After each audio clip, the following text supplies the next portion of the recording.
Bonjour à tous, je vous retrouve pour le bilan de mon challenge Petit Mois, Petite Lecture, donc qui a été mis en place par Audrey Tribault de la chaîne Audrey Le Souffle des mots.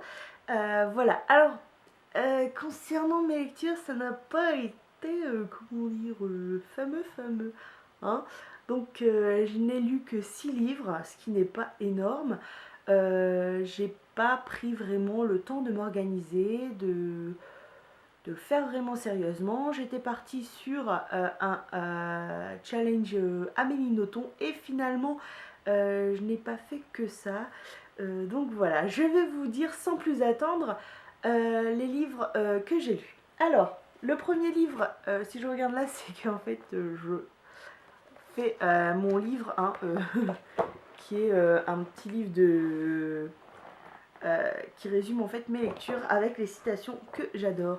Alors, le premier livre que j'ai lu, c'est Le Voyage d'hiver d'Amélie Nothomb.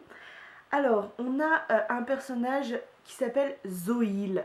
Et donc, Zoïl travaille à EDF, a une petite vie un petit peu monotone. Et il rencontre à un moment donné Aliénor et Astrolabe dans leur maison. Il tombe follement amoureux d'Aliénor, mais il ne sait pas son prénom, il n'ose pas le demander, et il pense que c'est elle qui écrit des merveilleux romans, donc il se prête à la lecture. Il commence un petit peu à avoir le comportement d'un adolescent amoureux, donc il commence à se renseigner sur elle, etc. Et finalement, en fait, il commence à tomber amoureux du prénom Astrolabe, alors qu'en fait, finalement, non, il refuse. Il tombe amoureux du prénom Aliénor, pardon, excusez-moi. Et donc, finalement, il se rend compte que Aliénor n'est pas la femme aimée, mais la personne handicapée dont s'occupe Astrolabe. Et Aliénor est la fameuse romancière. Et donc Astrolabe refuse les avances de Zoïl en prétextant qu'elle ne peut pas tomber amoureuse puisqu'elle s'occupe déjà d'Aliénor et que ça lui prend tout son temps. Donc voilà. Et à la fin, on a un personnage qui indique qu'il va faire un attentat et donc ça s'arrête brusquement. On ne sait pas s'il y a eu un attentat ou pas. Et donc ça voilà, c'est le résumé de l'histoire. Pour ma part, j'ai mis un 4 sur 20. Oui, oui, non, c'est pas très bon. Oui, non, j'ai marqué que c'est ultra décevant. Alors, ma critique le jour même, hein. Très décevant, l'histoire est plan-plan, pénible à lire. Ok, ça c'est fait. Voilà, je sais pas si vous arrivez à lire, c'est pas très bon. Donc, j'avais dit, j'avais pris quelques citations. Alors, j'avais pris 4 citations du livre. Kustler dit avec raison que ce qui a le plus tué sur Terre, c'est le langage. J'ai beaucoup aimé cette phrase. Une autre phrase, te voici dans mon étreinte, qui a pour anagramme éternité. Une autre, l'enfer, ce n'est même pas l'autre en entier. L'enfer, ce n'est même pas l'autre entier, sa cravate suffit. Alors effectivement, j'ai adoré cette citation-là parce qu'en fait, effectivement, des fois, quand on déteste une personne, rien que le fait qu'elle respire nous insupporte. Et donc, j'ai vraiment adoré cette phrase. Recopier, c'est activer le pouvoir des mots. Voilà. Alors, on a toujours affaire à une Amélie Nothomb qui a quand même un talent pour les mots. Elle aime beaucoup l'étymologie. Elle est très douée pour l'emploi du mot juste. Et donc c'est vraiment un plaisir à ce niveau-là. Hein. Donc je ne remets pas en question la qualité d'écrivain d'Amélie Nothomb, mais vraiment sur l'histoire. Alors, moi je trouvais que c'était plan-plan, c'était un petit peu pénible à lire, mais je ne dis pas que le livre est horrible. Hein. Peut-être que certains d'entre vous l'apprécient énormément. Le deuxième livre que j'ai lu, toujours d'Amélie Nothomb, La nostalgie heureuse. Alors là, on a Amélie Nothomb qui nous parle donc, alors le principe est bon, elle nous décrit de l'intérieur un reportage qui est fait sur elle. Alors donc j'ai vraiment aimé, je pense que c'est France 5 de... Ouais, alors donc France 5 lui a proposé grosso modo de faire un reportage sur elle. À titre indicatif, je n'ai pas vu le reportage en question, hein, donc, mais je pense que ça serait intéressant que je le regarde pour avoir justement les deux versions. Donc France 5 lui propose un reportage sur elle, mais au Japon, sur les traces de son enfance.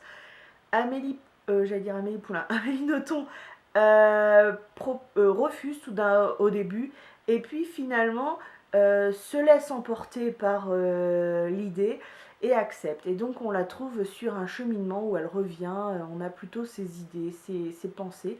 Donc c'est quand même assez sympa sur l'idée. Elle rencontre son ancienne nourrice, avec qui il y a un moment fort. Elle rencontre Harry, son premier amour. Bon, c'est un petit peu assez sympa à ce niveau-là. Il y a l'école maternelle. Bon, alors, je vais dire mon avis. Donc ce jour-là, je lui ai mis un 8 sur 20. Vous allez me dire, je suis horrible. Je sais. J'ai eu l'impression de lire des justifications a posteriori. Ce qui est intéressant, c'est de voir l'œil de la caméra, l'interview, et les sensations de l'auteur. Décevant car ce livre relève pour moi plus d'un article de journal que d'un roman, ce qui laisse supposer que l'œuvre a été publiée à défaut d'autres idées de publication. Alors, bien entendu, mon avis de lecture, c'est quelque chose qui est pour moi. Hein. On est d'accord que c'est quand même assez brut des décoffrages. Ce que je dis, c'est quand même pas forcément sympa pour l'auteur ni pour l'œuvre. Alors, je vais vous expliquer ce que j'entends par justification a posteriori. En fait, l'idée vraiment m'a plu. C'est-à-dire le côté double jeu, l'œil de la caméra, l'œil de l'auteur. Ça m'a énormément plu. C'est d'ailleurs pourquoi elle a eu un 8 déjà. Parce que sinon, je pense que j'aurais été vraiment plus sévère que ça. Ce que je n'ai pas aimé, donc l'impression d'avoir des justifications a posteriori. C'est-à-dire qu'il y a des passages où en fait Amélie Nothomb dit oui, si on a pu, si la caméra a pu croire que j'étais léthargique, que je m'ennuyais, enfin des trucs comme ça, c'est parce qu'en fait à l'intérieur je pensais à ci ou ça. Ça m'embête. Ça m'embête en fait. Ce principe-là m'embête. C'est peut-être vrai, mais je connais beaucoup le principe de justification a posteriori. Alors de cette là, ça m'embête. Donc c'est intéressant de voir l'œil de la caméra et la sensation de l'auteur. Et donc ça, j'ai trouvé ça que c'était très brillant comme idée. Par contre, j'ai vraiment le style d'écriture m'a fait plus penser pour moi à la rédaction d'un article de journal plutôt qu'à un roman. Et donc ça, j'ai pas trop aimé. Donc voilà, ça m'a pas trop plu. Et l'impression que le livre a été publié à défaut d'un manque de roman. Alors on est d'accord, hein, dans l'univers d'Amélie Nothomb, tout le monde sait, puisqu'elle l'a affirmé à plusieurs reprises, qu'elle accouche de 3 romans par an en moyenne, qui sont plus ou moins bons. Et donc, selon elle, hein, attention. Et donc, là, en fait, j'ai vraiment eu cette impression que, bon, bah là, c'est... je sais pas ce que je vais publier cette année. Bon, allez, ça fera l'affaire, hein, puisque je vais en publier un par an. Bon, allez, ça fera l'affaire. Allez, je vais raconter ça. Et bon, ça m'a fait une expérience. Et voilà, basta. Ça, c'est ce côté-là qui m'a dérangé. Même si l'idée est bonne, je sais pas. J'aurais préféré, finalement... qu'elle fasse ce livre, mais qu'en fait on ait un accès après dans le livre à une vidéo finalement sous forme de lien hypertexte. Donc en fait j'aurais vraiment aimé ça. Bon, ça n'a pas été le cas, hein, donc en fait c'est ce côté-là qui me gêne un petit peu. Donc voilà. Sinon, en citation à retenir. Ce que la mort n'a pas eu l'appétit de finir. J'ai vraiment aimé ce que la mort n'a pas eu l'appétit de finir. Oui, c'est ça. J'ai vraiment aimé la tournure de la phrase. Alors qu'on soit d'accord avec moi, des citations, c'est pas forcément des citations à retenir, à placer un petit peu. C'est des fois des tournures de phrases, des idées de phrases qui me plaisent beaucoup. Une deuxième citation. J'avais besoin de comprendre ma nationalité. Alors j'ai beaucoup aimé cette phrase-là, surtout avec le contexte du trouble de l'identité nationale qu'on a actuellement, le trouble de l'identité. Je trouvais ça sympa. Alors, le croisement de Shibuya est un excellent endroit pour vivre un kensho. Alors je me suis dit, ça, c'est quelque chose que j'ai pourquoi pas envie de vivre, puisque finalement... elle propose de comprendre le concept de Kensho, que je ne peux pas comprendre puisque je suis occidentale, donc je peux le comprendre légèrement, mais pas vraiment le comprendre de façon complète. Et donc je me suis dit, pourquoi pas tenter, voilà. Alors, j'aimais bien aussi, je suis une aspirine effervescente qui se dissout dans Tokyo. Le concept d'aspirine effervescente dans Tokyo m'a bien plu. Une autre, c'est la ville où tu as conquis le droit d'habiter. Je trouve ça sympa, cette phrase j'aime bien. Et là aussi, elle reprend une phrase de Colette, donc l'écrivain.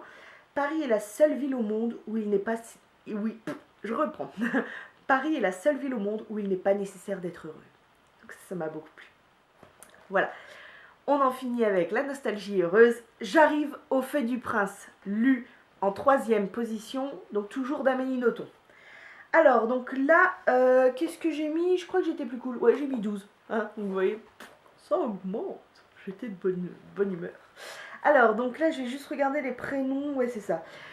Alors, donc là, on rentre dans un livre qui mêle un petit peu la Suède. Alors, j'ai bien aimé le côté un petit peu Ikea du bouquin. Alors, on a un personnage principal, Basil Bordave. Basil Bordave est un gars, fonctionnaire, je pense, qui a une vie normale. Voilà, rien. Un jour, dans une réunion, il rencontre un gars dont il ne connaît pas l'identité, qui lui dit: vous savez, il faut se méfier quand même des gens qui viennent mourir chez nous, c'est quand même bizarre. Bon, sur le coup, le gars... hein. Et le lendemain, quelqu'un sonne, hop, il téléphone, arrêt cardiaque, il meurt. Alors Baptiste Bordave se dit, ben, qu'est-ce que je fais? Je vais appeler les secours. Ah oui, mais si j'appelle les secours, le numéro va s'effacer.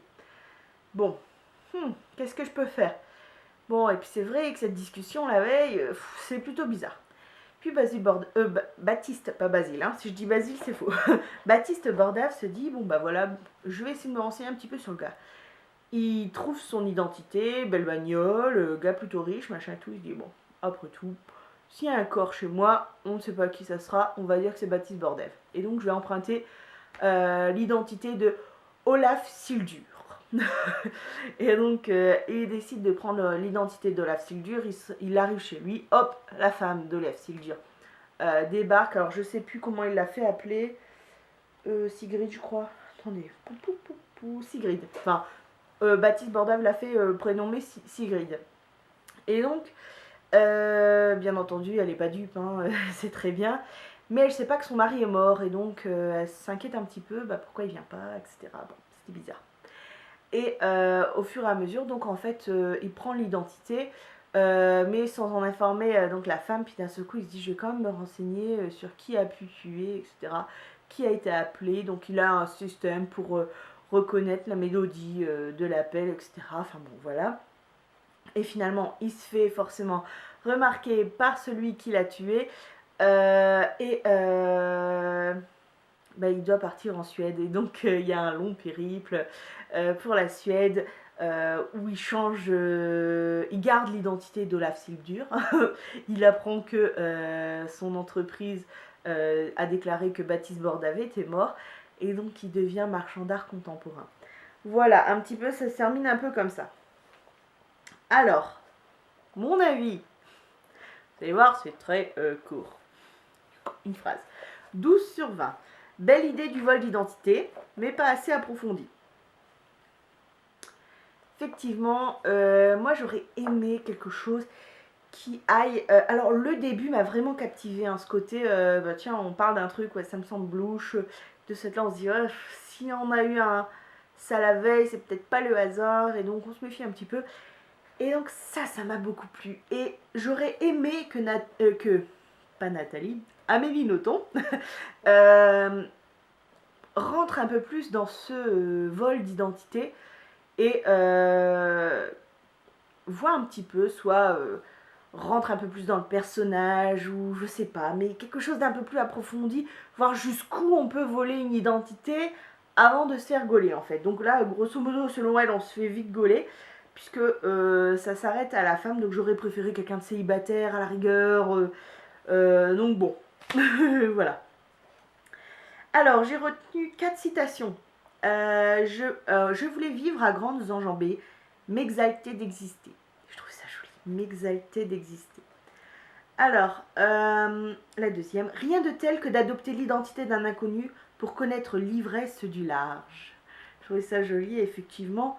C'est la sensation de repartir à zéro qui est sympa.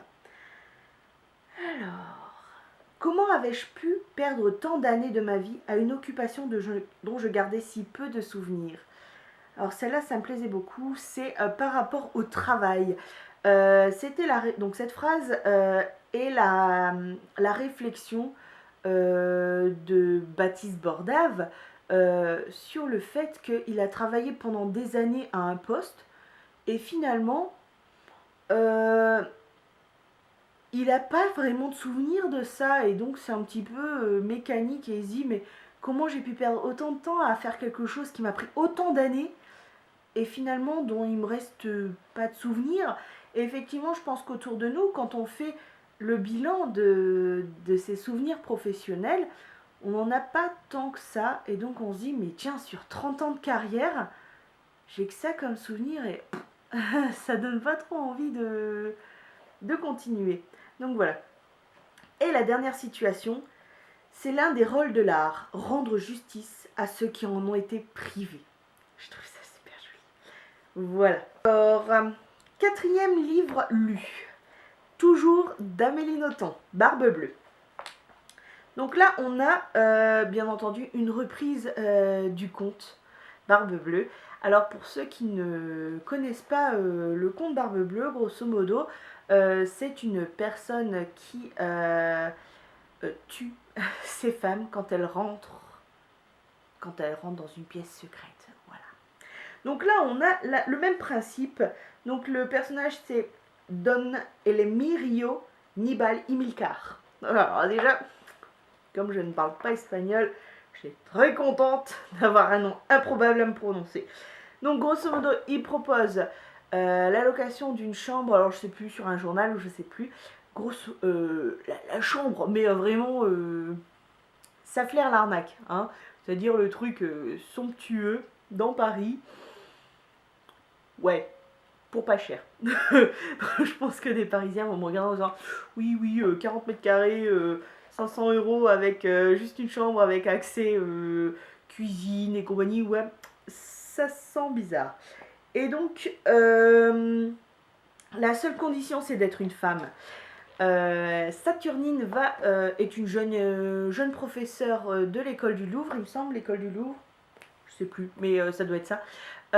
Qui décide de répondre à l'annonce. Elle trouve ça génial puisqu'elle habite actuellement chez sa copine et elle répond à l'annonce et finalement donc elle se voit choisie assez rapidement par Don Elemirio pour être la nouvelle colocataire.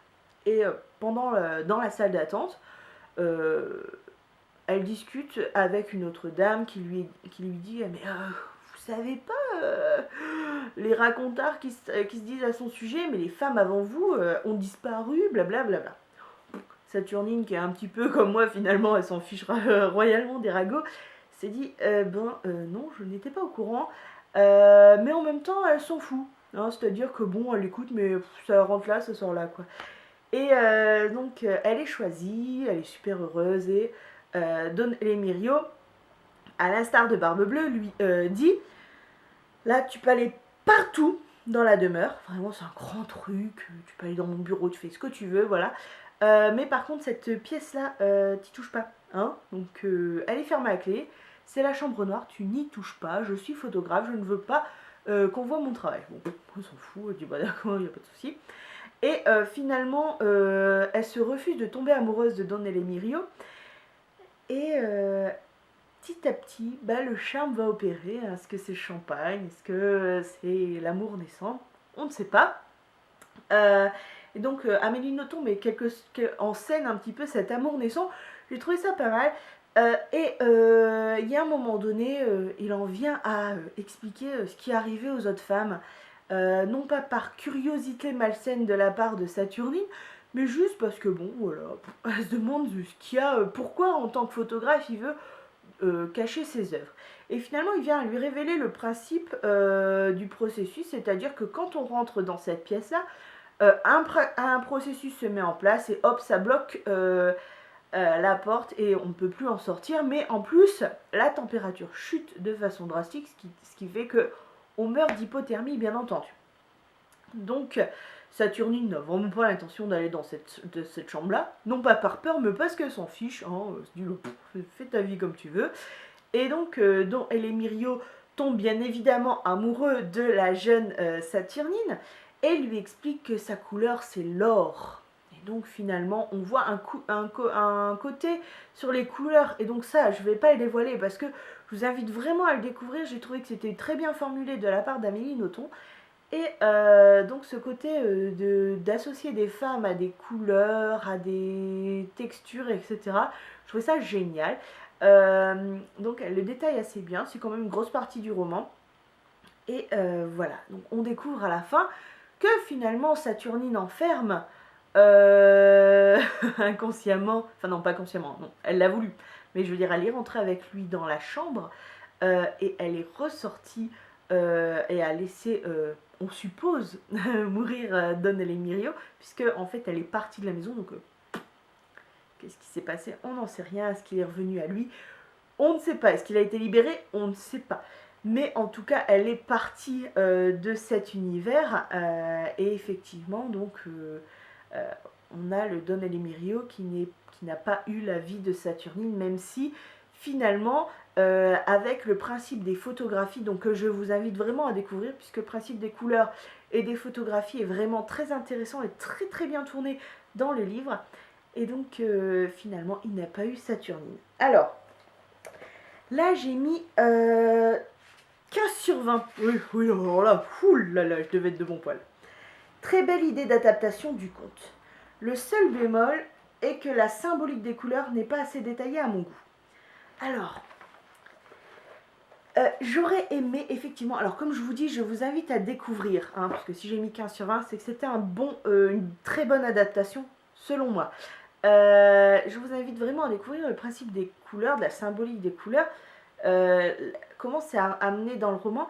Mais effectivement, pour moi, j'aurais aimé qu'elle détaille un petit peu plus. Alors c'est sûr qu'en 200-300 pages, elle peut pas non plus faire des miracles. Mais je pense quand même qu'Amélie Nothomb aurait pu un petit peu plus accrocher le lecteur, un peu plus que ça.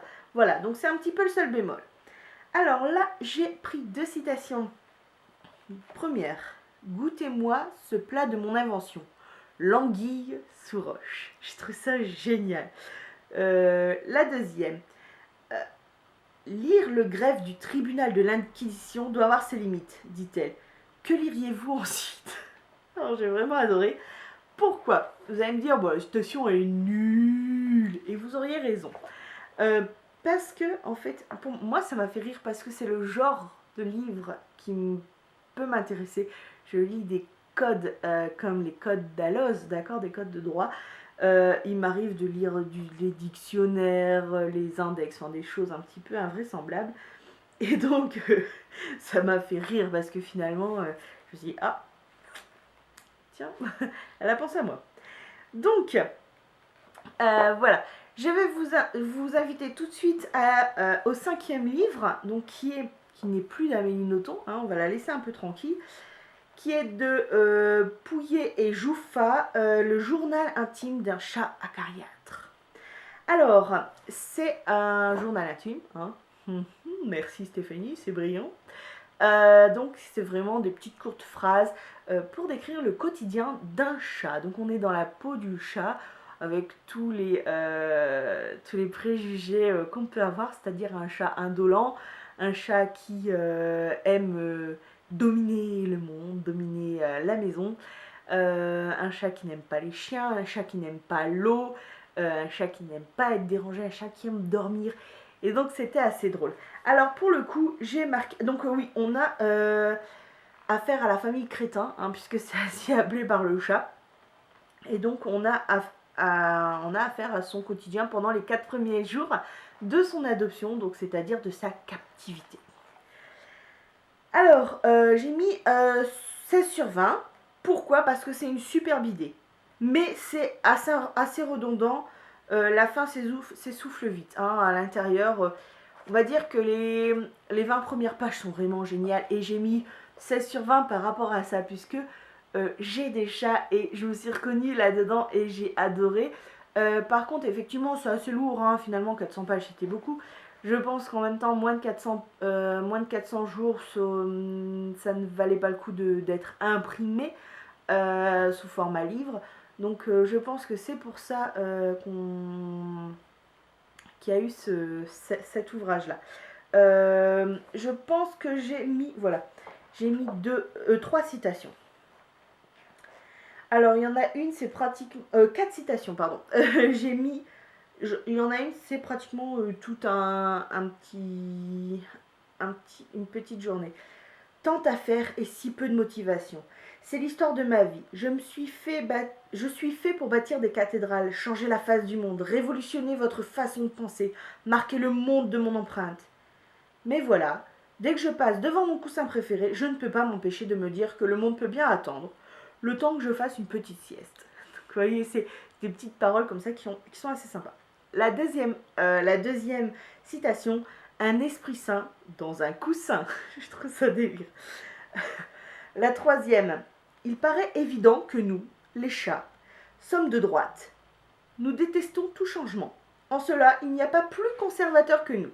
Nous refusons de partager notre nourriture. Nous refusons de partager notre nourriture. L'idée qu'un chat étranger entre dans notre territoire nous est totalement insupportable. Je trouve ça trop drôle. Et la dernière, les koalas dorment près de 20 heures par jour, soit autant qu'un sénateur. Je trouve ça très drôle. Alors, le dernier livre du jour. Non, le dernier livre du challenge, La première gorgée de bière de Philippe Delerme.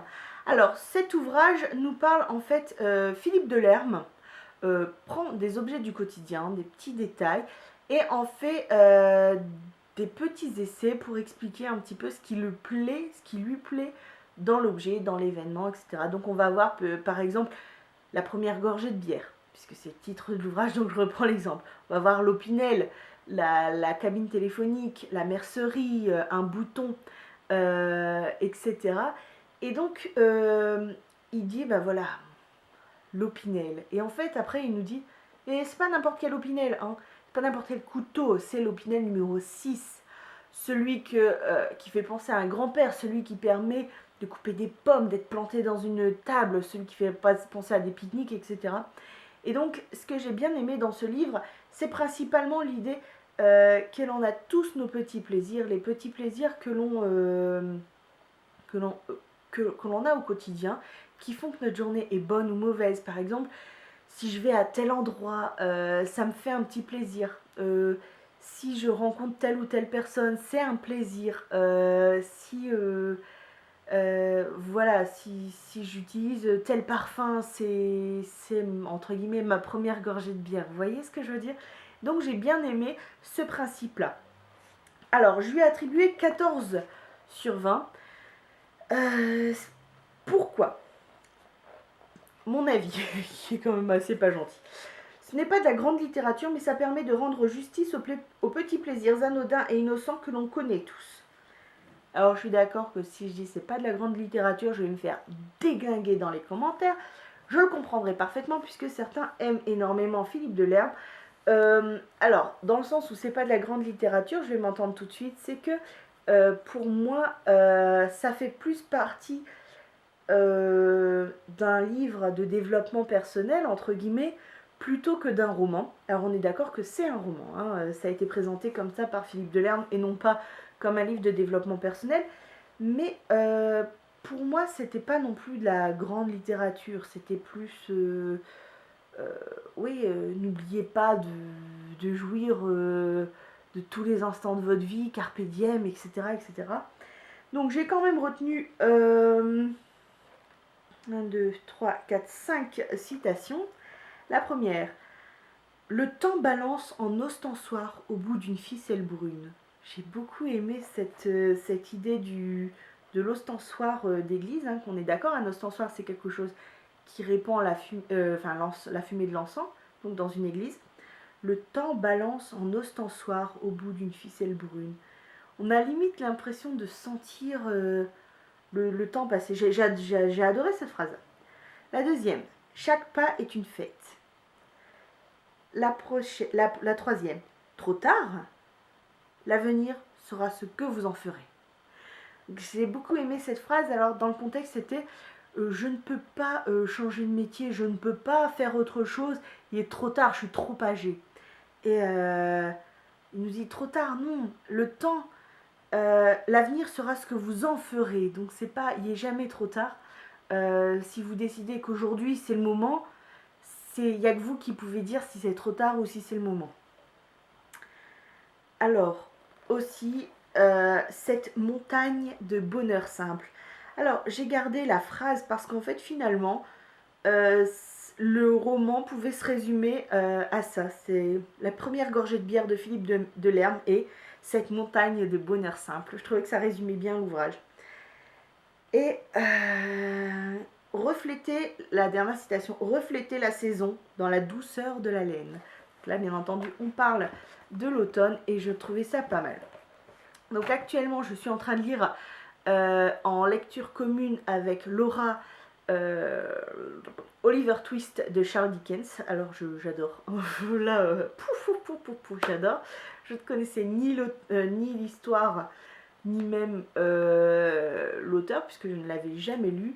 Et donc je suis ravie de cette lecture commune, mais ça je vous en parlerai dans une autre vidéo. Sur ce, j'espère que votre challenge s'est super bien passé. J'espère que vous avez fait des superbes découvertes. Et je vous dis à bientôt pour d'autres bilans lecture. Et je vous dis à bientôt. Ciao!